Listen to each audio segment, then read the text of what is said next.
That's funny. Okay, let's do a little housekeeping real fast, and then we're going to jump right into objection handling. Today is going to be a really, really good team meeting. So I want to make sure that everyone is present from 11 o'clock to what will probably be 12:15, maybe a hair later than that.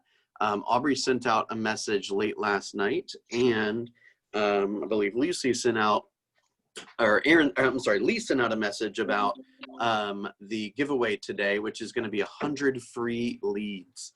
Okay, that's going to be through our KW Command Facebook Accelerator plan.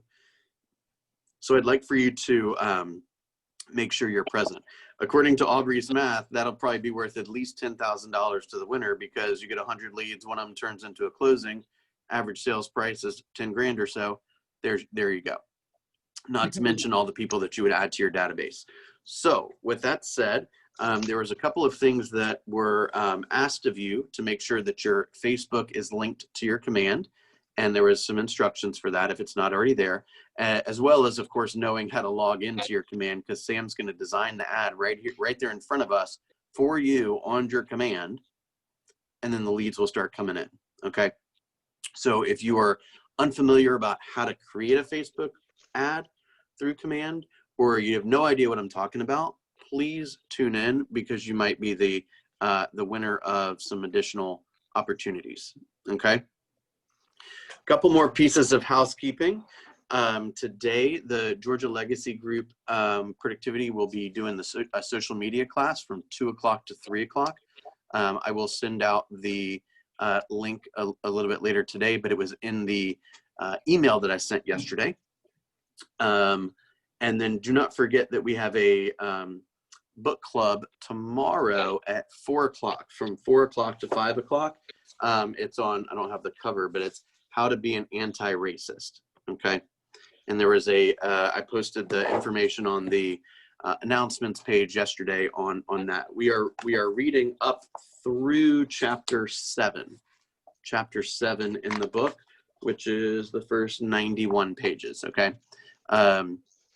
If you don't have the book or don't have time to read 7 chapters between now and tomorrow, but you're curious, please come. Okay. We're all learning, as Gary says, we're all stumbling and fumbling and learning how to do whatever needs to happen to make diversity and inclusion a part of our work world. Okay. So that's 4 o'clock to 5 o'clock on Wednesday. And then we also have a social equity mastermind Friday from 3 to 4. I'll get you the link a little bit later. That's 3 to 4 on Friday. All agents are welcome. Okay. Most likely have some leadership on the call. And, we're just talking about how to, obviously Keller Williams made some significant changes last week, and we want to lead the charge on how to bring those opportunities to everyone. Okay. Does everyone know what I'm talking about? Does everyone know what Keller Williams voted on last week? Yep. Yes. Cool. 35 years of a belief system that was changed, right? To include equity opportunities for all. Okay. That was actually the first time in the history of the IALC that anything has been voted on 100%, unanimous. Okay. So if you have not seen that, as a part of the Mega Camp video, and if you did not go to Mega Camp, swing by my office and I'll show you the video. It's worth watching. Okay. I'm sure it'll be on KW Connect soon. Okay. Who wants to share some good news? My buyer is under contract for her new construction. Nice, Heather. Good job. Yay. Where did you find that buyer?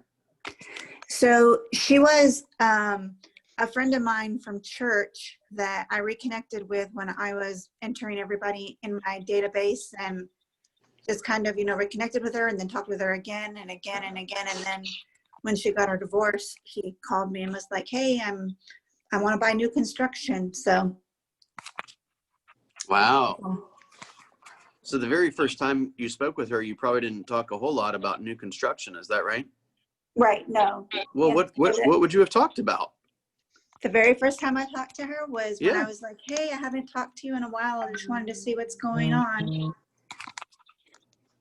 We probably didn't even talk real estate until like the third or so time that we talked.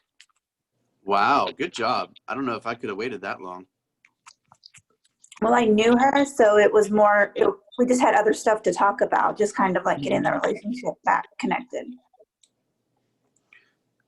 Good work. All right, I want to make sure that there's a few people having trouble getting in this morning. Come on in. Okay. All right, who else has some good news? Great job, Heather. And thank you for being among the first to report your numbers last week. 3 appointments in 1 week. Woo! Damn. Watch out, girl. She might be the first capper in here. Some of them were over the phone. Hey, that's okay. Some people are totally it's reasonable to be totally freaked about coronavirus. If somebody's not comfortable meeting on the phone, that's fine. Or meeting in person, that's fine. This is how I would define an appointment. Okay. An appointment is a predetermined time that you are going to meet to have a needs analysis and a close. Okay. So it is a needs analysis / presentation and then a close. Make sense? Yeah. All right. Did anyone else have a hard time getting in this morning? I'm getting a lot of people that are having a hard time. Looks like Rose got in. But yeah, Well, there's 5 people in the waiting room, whatever that means. There's 5 people in the waiting room. Oh, damn. I have a notice on my computer that says "See waiting room." Sorry about that. Thank you, Jan. It didn't give me an alert. All right, everyone's coming in now. I'm so sorry about that. Welcome, everybody. All right. Morning. Heather's crushing it. She's got a buyer under contract for new construction. She had 3 appointments this week. Who else wants to share some good news? Well, it's the first day of fall. It's the first day of fall. Yeah, buddy. And Nice, Andrew. yeah, I've got some possible leads coming up in November that if they come through, it's going to be a big paycheck. So I'm happy for that. Beautiful, beautiful. You keep that going. That's what I was saying, the importance of making that pipeline. So you walk in your office every single day and you see that person's name and you're like, do I need to surprise and delight them today? Do I need to check in? Do I need to buy them a cup of coffee? Do I need to let them know how much I'm grateful for their opportunity? Right? Did I promise anything that I haven't yet executed on? All right, now we got 3 people with videos and 14 people on the call. Who wants to turn their video on for me?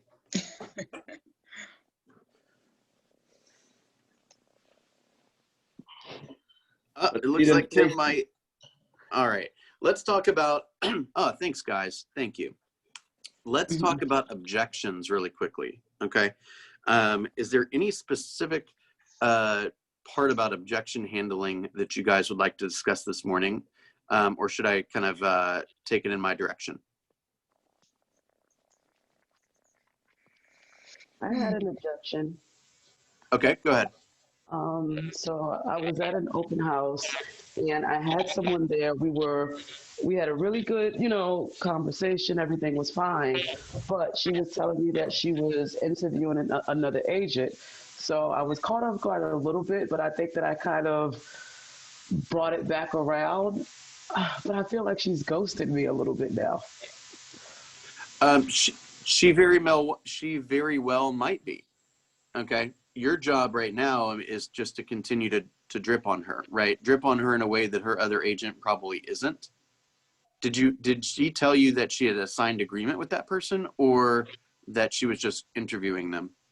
She said that she was just interviewing them. And then she asked me the question, pretty much, how long have I been an agent? And I let her know within the real estate, I pretty much said that I started with the property management. So I've been in, real estate for 8 years and I transitioned from one end, to the other. The best part about it is I get to help people like you. I'm diligent. I make sure that, I'm going to handle the contracts. When you need me, I'm available. I work with a great team. Did all of that. Like, the conversation went really, really good. Followed up. the same day. I sent her some specifics that she wanted, did that yesterday. I emailed her again, just saying, hope you're, if we can speak after you get with your agent. And then I followed up after that, and then it's still nothing. So I'm going to wait. Okay, so just to make sure I'm hearing this correctly, you met this person on Sunday. Mm-hmm. You've emailed them twice, called them once, No, and you're everything worried is they're via ghosting email. you? Yeah, but it's only Okay, email. you got to give them just a little bit of grace. But what if she sides with the other person? I was trying to get her before. Then so what?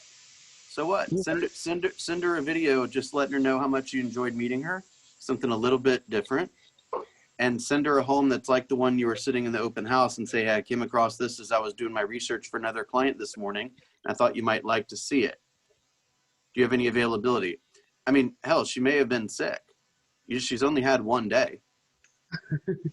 I'm intense. Okay. I know. Well, I am too, and we all have to be intense in order to be successful in this business sometimes. But what if you met a man on Sunday and he's behaved the way you've behaved? You'd be Oh my freaking God. out. Yeah, that's too much.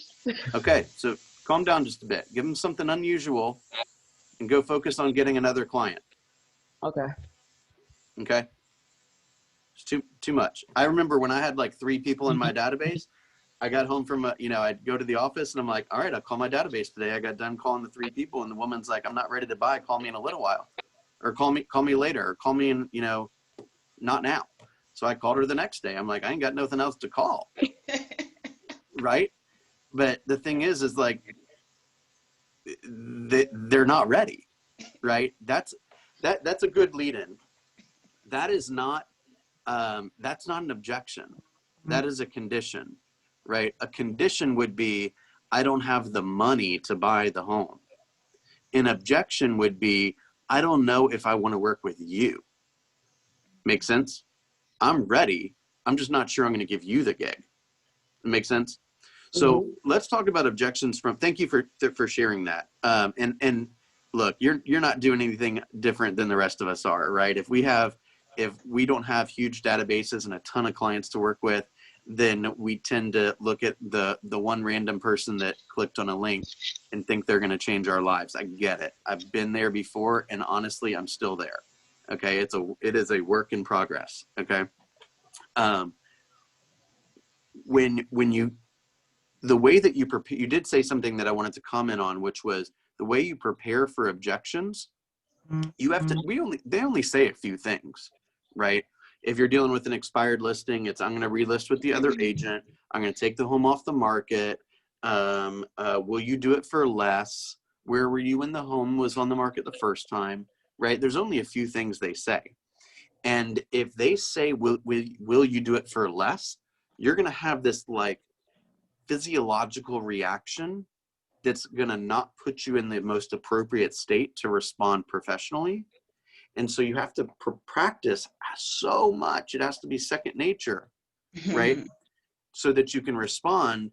And because when you know what to say, you're excited to get the response, right?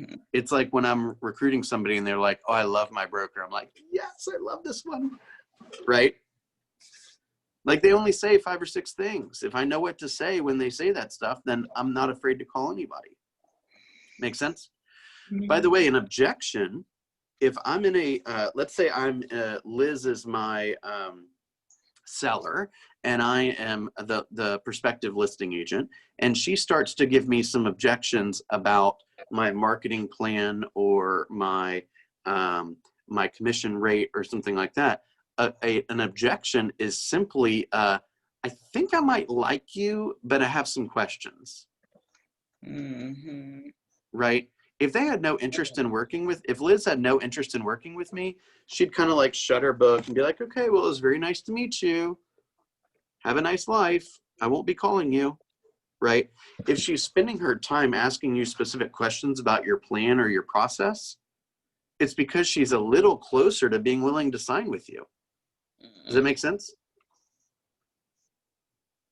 All right, what are you guys hearing so far? Don't be clingy.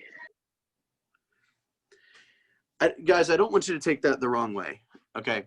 what we know is that the average times you have to follow up with somebody in order to get their business is 12. Mhm. Okay. Just don't think they're ghosting you after one day. Okay. Mhm. Right. Yeah, a buyer that I met with a couple weeks ago, he stopped answering me. So I texted him, "Are you okay?" And then that got his attention. He was like, "Oh yeah, I'm okay. Like, I'm so sorry I haven't been responsive, and I decided to hold off on buying a home for a year." And I was like, "That's okay. Life happens to all of us, so." Also, can I like to do pop buys and stuff for my clients. Can I get, what's the best address? And so he gave me his address. So now I'll just send him some letters and stuff in the Perfect. mail. Pop I would buys dig it. for the I would year. dig into that objection just a little bit. I'm gonna hold off a year. Why? Tell me why that's important to you. Tell me a little bit about the. He said that some things came up. He didn't want to mention anything by name, but that's when I just said, like, that's okay. Like, life happens to all of us. So. Yeah. I mean, you guys, there are some people are really hurting right now. Okay, we have my wife and I bought a mattress like 5 years ago, and there is like the spring stopped working right. We needed to replace it, and we had a warranty on it, so we called the warranty company and they approved it. They said, okay, this thing qualifies, right? So we've been dealing with this company for like literally 3 months trying to get this credit so we can go back and get something else. And it turns out the woman that seemingly took over, she truly ghosted us. I mean, it's been weeks. My wife, myself, a fake number, like the office number, my wife's office number, like my friend's cell phone. Like, we have been trying to reach this woman for weeks. Got her on the phone yesterday. Her daughter just almost tried to commit suicide. Right? So she's clearly not concerned about my mattress, understandably. Right? So sometimes we just have to give people a little grace. Like, when you feel the urge to go call somebody another time, that is a good indication you need to go speak to somebody different. Mm-hmm. I will say that anytime I feel ghosted, I always ask them if they're okay. Yeah, I Because love that line. they're way more inclined to respond to that. Like, hey, are you okay? I haven't heard from you in a long time. I've probably used that with some of y'all, right? It's like, hey, I mean, you missed our meeting. Like, are you in jail? Like, do I need to come get you? Like, are you okay? Like, I know you wouldn't miss a meeting because you just blew it off. Like, are you okay, man? Right? All right, let's get back to objections. The framework for objections is you absolutely have got to do something before you move into the objection, which is isolating the objection. Right? Right? Isolating the objection sounds like this. Liz, give me an objection. I didn't see you just put something in your mouth. Rose, give me an objection. Why? I'm a seller, or you're a seller. I mean, I'm a seller, and you are listing agent. Oh, you are the listing agent. Okay. I can't think of anything on the spot. To Andrew, be give me one. I got one. Okay. I just got. There's only a couple. They I'm going chose to interview them. more agents. My best I want to friend- pay less money. No, my best friend, or not my best friend, my neighbor said that he would help me with my repairs and do it for less commission. My good buddy that lives next door. Okay, Liz, so let me just make sure I heard that correctly. So your neighbor who's a real estate agent is going to help you do some of the repairs, and he's going to charge less money for the commission to sell the home. Is that correct? Yes. Okay. Other than the fact that your friend is willing to sell, to market the home and sell the home for less money, is there anything that would stop us from starting to work together tonight? Well, he said he was going to help me do all the repairs on my house because, he's my buddy and he'd offered to help do that. So other than the fact that he's going to is he going to do that for free? Yes. He's just going to help me paint or help me, you know, whatever. Yes. Y'all hear me? I am No. communicating. It kind of sounds like he's trying to get into a relationship with you, quite frankly. This guy's going to do all these repairs for free, and then he's not going to charge you enough? My goodness. Okay, I can handle that, no problem. So so repeat what you think you heard, right? Make sure that what you heard is accurate. And the second thing you want to do is say, other than, or outside of the fact that your friend is going to give you a better deal on some of the repairs and charge you less money for the listing, is there anything that would stop us from working together now? And you would say? No. Okay, great. Okay, great. So Liz, let me ask you a question. I know that you'd like to net the most amount of money from this sale. Is that correct? Yes. Okay, beautiful. So in the course of your discussions with your friend, did he happen to share what his average days on the market are with you versus the marketplace in general, and what his average list price to sales price ratio was with you? No, we didn't. He didn't talk about that. Okay, okay. Well, I want to make sure that you understand that every agent is not the same. So my statistics are that the average agent, or I'm sorry, the average seller that hires me, we sell their home in an average of 7 days for 99.7% of the original asking price. Now, the average of the market in general is 96.5%, which means that I help sellers sell their home for over 3% more than the average agent. In your situation, at a $400,000 house, that's equivalent to $12,000. Does that make sense? Yes. Yeah. So Liz, what would you like to do with that $12,000? What are you going to buy? Yeah, I could do a lot with that. I could I get bet. ready for new furniture for the next house.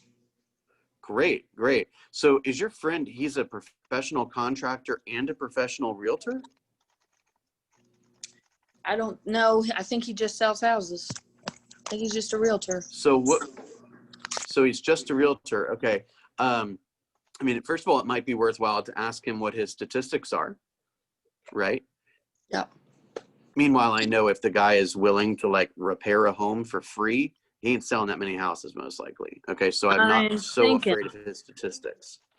Okay. And if he's, quote, just a realtor, then what business does he have renovating a house?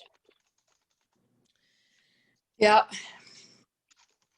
So the idea is to affirm what they're saying, isolate it, right? I can understand that you'd like to pay the least amount of money for this property.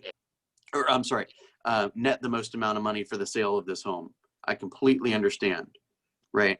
That's why I work with clients to help them net the most money. And here's the statistic that proves it, right?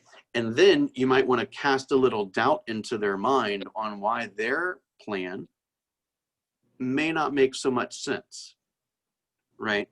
Ideally, the answer comes from them rather than from you. So for example, you would say, so your friend is I would say your friend is a professional realtor and a professional contractor?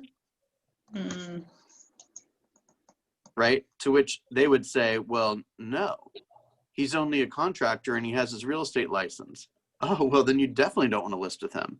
Oh, well, he's a realtor, but he doesn't know squat about renovations. Well, why in the hell would you renovate your house with him? If we can get off script for a second, here's Yeah. what I run into sometimes is that, like, okay, so I was in this situation and I lost the deal because the husband wouldn't meet with me. And I think it's because the next door neighbor was the husband's buddy. And he didn't want to look him in the eye after telling him he wasn't going to use him. You know what I mean? Like he couldn't face that. He couldn't, because it's his buddy, it's his friend, you know? And so Okay. I understand all of the stuff I'm supposed to be saying, but I could not get the husband to meet, you know. So that's a little bit more challenging, but you could ask the wife, because we all know the wife's in charge, right? She wasn't. She said she wanted to use me, but then he refused. He was going to use the next door neighbor, period. Okay, so And I just you couldn't would get ask the past wife. it. You could ask the wife this question. So I've noticed your husband hasn't been at any of our meetings. Is there a particular reason for that? Right? Oh, my husband wants to use the neighbor next door because they're best friends. Interesting. Okay, so do you feel what do you think is more important to your husband? Netting the most money from the house and having the best experience, or making his friend happy? What do you think is most important? Yep. Don't say you think it's most important to make more money than helping your friend, because that may not be the answer. So ask him. Say, what do you think is more important, helping your friend or giving this opportunity to your friend, or netting the most amount of money? Now, subconsciously, what you're saying is you cannot net the most amount of money while working with your friend. That may or may not be true, but that's what that's the presupposition there, right? Yeah. And then when the wife says, yeah, I think my husband would prefer to make his friend happy than for us to make more money. Say, interesting. Well, let me ask you, what's more important to you? Netting more money from the sale of the house, or giving your husband the satisfaction of helping a friend out? Because if the husband is on the I want to help the friend track, but the wife's on the I want more money track, do you think she's going to go silently to the closing table? Hell no. She's going to bring this up to her husband and say, hey, this guy says I can make more money if I work with you. Now, I'll tell you, this isn't always going to work, but if they're not going to work with me, I'm going to make them question the desire to work with anyone else. I'm not going to be rude. I'm not going to say that they're bad realtors. I'm not going to say that they're disrespectful or any wrong company or any of that kind of thing. I'm just going to say my stats are better, and I'm going to work harder. Yep. Right. And I don't have to say, how in the world is this guy going to do your repairs for free and charge less? I'm going to say, wait, let me make sure I heard that correctly. So he's a professional realtor and a professional contractor? Right? Notice how I said and with, with an upswing. Question, yeah. Right? Upswings create doubt. Right? If I wanted to tell the woman that I was a realtor and a contractor, I'd say, I'm a realtor and a contractor. I did I say wouldn't this. say I'm a realtor and a contractor. I did say this when they made the decision. I said, I understand the decision is made, but please make sure that he's going to do staging, professional photography, digital marketing, and he's going to pay for all of that. It's and defensive. I said, and when you need my help, I said, please don't hesitate to call me when you need my help. The trouble is that makes it about you. Yeah, and I gave bit into the temptation. I did. Yeah, it's you cracked there for a second, right? Yeah, I did. So you went to, well, I do this, and you better make sure he does this. Say, yeah. Let me ask you, have you looked at his detailed digital strategy? Tell me a little bit about his detailed digital strategy. Yep. And they'll be able to tell you he either doesn't have one or they haven't asked him enough questions. Yeah. Say, okay, so clearly, 97% of people are searching for homes online, and we clearly know that, Facebook is the leader there. So what is this agent's digital strategy? Have you looked at it in detail? And they're going to be forced to say, no, I haven't. Say, okay, so you're not familiar with his digital strategy, or he doesn't have one. Let's move on to the next thing, staging. So we know that staging, generally, homes that are staged will sell for a higher number than homes that are not staged. So has he laid out his exact staging strategy for you? Well, he hasn't actually even mentioned anything about staging. He hasn't mentioned anything about staging. Interesting. All right, let's move on to the next one. What about open houses? We do a 7th level open house. Did he mention anything about his 7th level open house strategy? And they're like, what's a 7th level open house strategy? You see what I'm saying? Yep. So So a 7th level open house strategy is actually something that was developed by an agent out of Oregon named Chris Suarez. He is, the breakdown for it is in a Google Doc, which is in the Google Drive. So you can see a first level open house, by the way, would be you wake up at, 11:30 and you run to Eckerd and get, a couple red balloons and put out a one directional, and if 3 people come, you're like, open houses don't work. Well, of course they don't work. You didn't work, right? A 7th level open house is, you're running Facebook ads, you're doing circle prospecting, you're knocking on the 50 doors to the left of the house, 50 doors to the right of the house, there's 100 doors across the street. You're having a neighbors only preview for the first hour. Like, you're really taking it to the next level. Plus you have a follow-up open house strategy, including smart plans and all this stuff. So if you go into detail about what you do and then ask for them to explain to you what the other agent does, they will be forced to say, I actually don't know. Or they'll be forced to say, it sounds like your plan is a little bit more effective. Say, that's kind of what I was thinking. Let's move on to the next topic, right? I like that. Yeah. So people make decisions oftentimes with a kind of a comparative mode, right? This person is going to charge me 5%. This person's going to charge me 6%. I'm going with the person that charges me 5%. Well, in the absence of value, price is the determining factor. Yeah. Right? Let me see who I want to pick on. Tina, that little sweater thing you have on, that cardigan, did you get that at Walmart? No. Is it possible that you could have found a turquoise sweater at Walmart that would have done the same job? I'm sure, yeah. Well, why didn't you buy it? I like shopping at Target better. You do like shopping at Target better? Yeah. Okay, so you got that at Target. Yeah, I got this from Target. Okay, great. Right?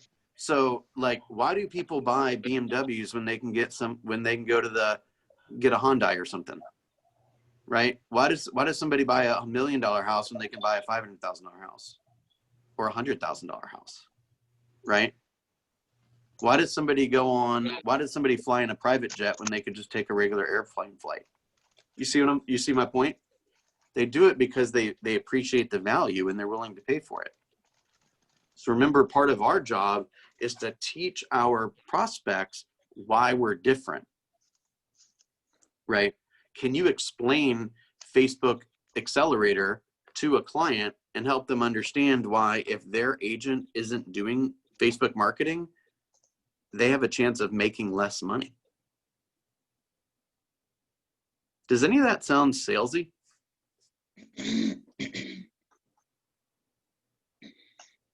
Okay, now I'm going to give you the opposite argument for a second too, which is we are salespeople. Okay. There's a difference between being a salesperson and being salesy. Okay. Being a salesperson is knowing when to close. I was listening to something this morning, and people that don't have a sales background, they don't have a lot of sales training, and they sometimes don't seem to be interested in learning anything about sales techniques. But their best hope for a close is something like, well, are you interested? Right? And if they're like, no, it's a little expensive, they're like, I'm so sorry I wasted your time. Have a nice life. Right? And they don't get paid. Right? What we do is we know we come with a lot of tech and a lot of tools, and compassion and market knowledge. We know what to say. And you can't make somebody buy a house they don't want to buy. And you can't make somebody sell a house they don't want to sell. So they came to you because they're trying to get to they're trying to hit a goal. So our job is to help them get to the goal, right? Don't be a pushover.